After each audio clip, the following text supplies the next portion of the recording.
The holidays look warm and fuzzy in the photos, but when you're living with aphasia, they can feel like you're moving into a fast moving storm. Noise, overlapping talk, questions stacked on top of each other, people joking next to you, three conversations happening all at the same time. It's not that the person with aphasia can't keep up, it's that the room is running faster than their brain can process. And here's the truth that most families miss. When the communication energy drops, it affects the person's comprehension long before you ever see it in speech. Today, we're going to talk about the mindset shift that changes everything. Communication success comes from protecting the gas tank, not pushing through it. What is the aphasia gas tank, you ask? It's the capacity of the person with aphasia to adapt to changes and activity in their environment. When they wake up in the morning, let's say they have a full gas tank. Every activity, every conversation, all of those things deplete that gas tank. When you add chaos, noise, activity, overlapping conversations, traveling that is unaccustomed, that gas tank empties very quickly. I want you to meet Len. He has strong comprehension and great timing and the ability to have a conversation when the environment is quiet, when there's minimal distractions, when maybe one or two people are in a conversation with him. But when his cousins and his kids arrive for the holidays, the room turns into a verbal racetrack.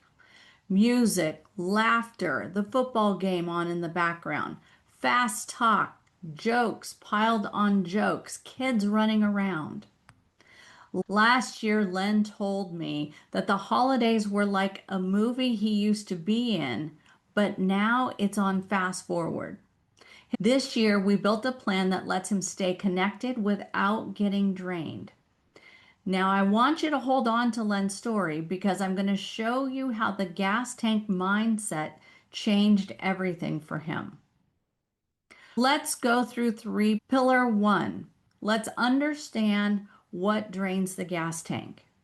Aphasia is not the struggle you see, it's the effort that you do not see.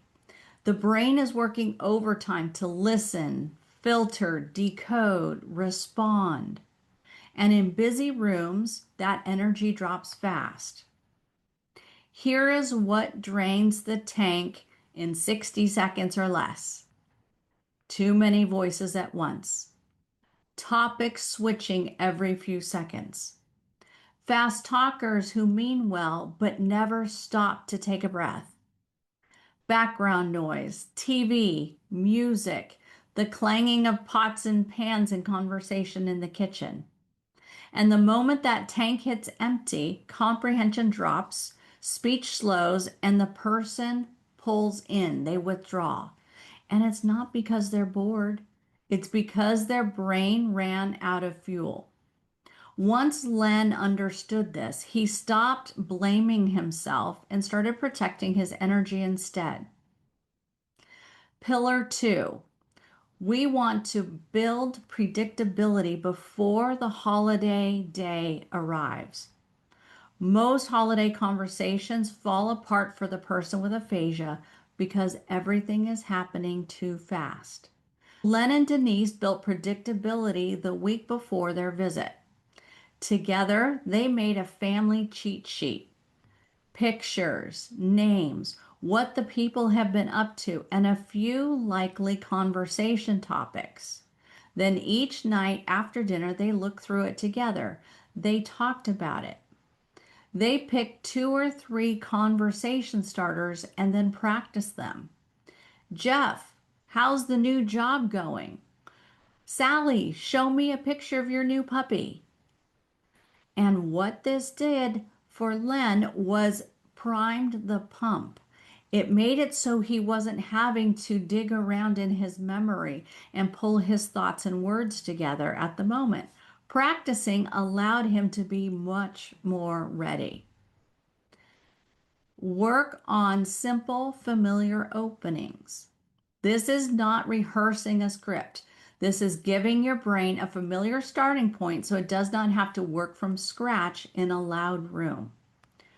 Research tells us that familiar cues reduce cognitive load.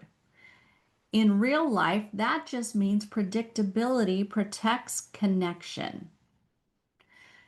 Pillar 3, prepare the environment so it works with you. We know the gas tank drains faster in unpredictable environments. So Denise made one small move that changed the whole day. She called the host. She explained that Len does best in conversations when he's in a quiet place, when it's just one or two people speaking at a time.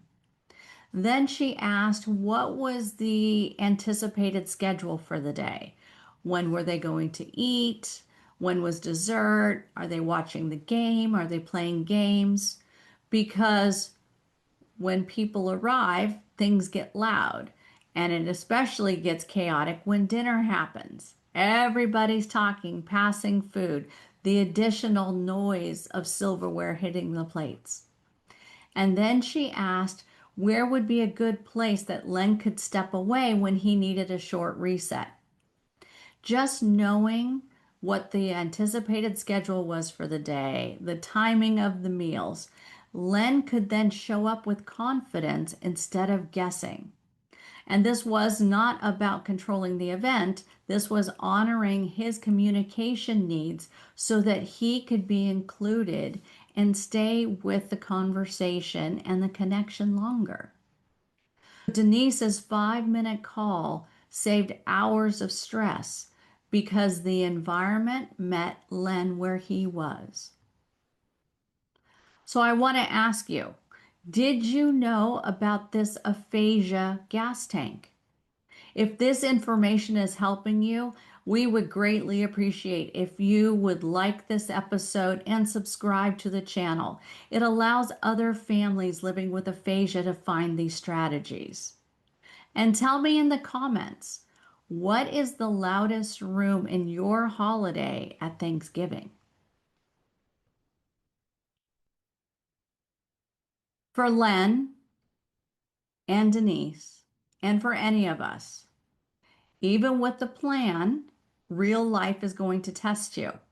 Someone's going to talk too fast. They're going to interrupt. They're going to bounce between topics like a ping pong ball. This does not mean that your plan has failed. It means you need to use your backup strategies. Step into a quiet zone. Get a reset. Rejoin the conversation when your tank refills. And know that a reset is not quitting, it's recovering. And your recovery protects your confidence. So remember how Len said his movie was on fast forward? This year, after using the gas tank mindset, he told me something different. He said, for the first time, I feel like I could keep up. He stayed longer. He laughed more. He joined conversations instead of watching them. And Denise said his eyes stayed bright. He was with us, not behind us. And that's the power of protecting the gas tank. It does not change aphasia, but it does change the experience. If you would like more real-world strategies like these, you can find them in my book, Aphasia Inclusive Celebrations. It's available at Life Aphasia Academy in digital and paperback. So tell us in the comments, do you have a quiet zone strategy? If you don't, it's time to create one. Next week, we're going to turn this energy protection mindset into a step-by-step tactical plan that teaches guests how to create connection instead of chaos. Recovery does not end.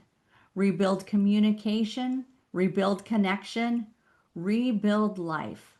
This is Life Beyond Aphasia.